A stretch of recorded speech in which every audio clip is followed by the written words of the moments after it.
بسم اللہ الرحمن الرحیم۔ السلام علیکم ورحمۃ اللہ وبرکاتہ۔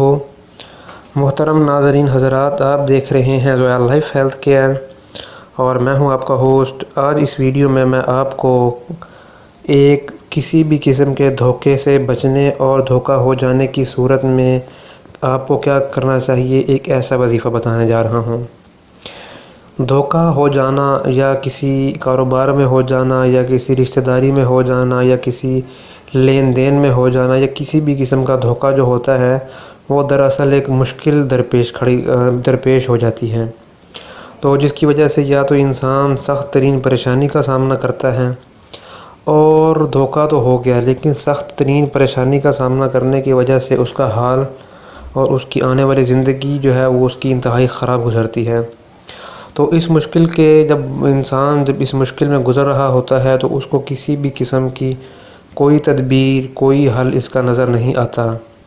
تو ایسی صورت میں انسان کو کیا کرنا چاہیے؟ تو ایسی صورت میں انسان کو جو ہے وہ اللہ کے نزدیک ہونا چاہیے، کیونکہ جتنا انسان اللہ کے نزدیک ہوتا ہے اتنا ہی انسان کے دل میں اللہ جو ہے وہ پریشانیاں، دھوکے بازیاں اور اس طرح کی تکالیف اور مصائب کو جھیلنے کی طاقت اور قوت زیادہ کر دیتے ہیں۔ اس کے علاوہ دھوکے اور پریشانی سے بچنے کے لیے ایک بہت ہی زبردست وظیفہ ہے۔ یہ وظیفہ بیسیکلی سورہ انعام کا ہے، جس کو آپ نے کرنا ہے۔ اس کے کرنے سے یہ ہوگا کہ آپ نے جو بھی دھوکہ کھایا ہے یا جس نے بھی آپ کے ساتھ اس طرح کا فراڈ کیا ہے، وہ اللہ کے فضل و کرم سے آپ کو جو ہے وہ اتنا پریشانی جو ہے وہ آپ کی ختم ہو جائے گی، اور جتنا بھی آپ کا نقصان ہوا ہے اللہ کی رحمت سے آپ کو اتنا اس سے بھی زیادہ اللہ زیادہ نواز دیں گے۔ تو یہ وظیفہ انتہائی آپ نے خلوص دل سے کرنا ہے۔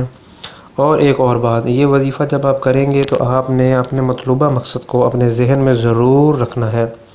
تو یہ وظیفہ جاننے کے لیے اسی ویڈیو کے نیچے لنک پر کلک کریں تو انشاءاللہ تعالی العزیز وظیفے کی ڈیٹیل آپ کو مل جائے گی۔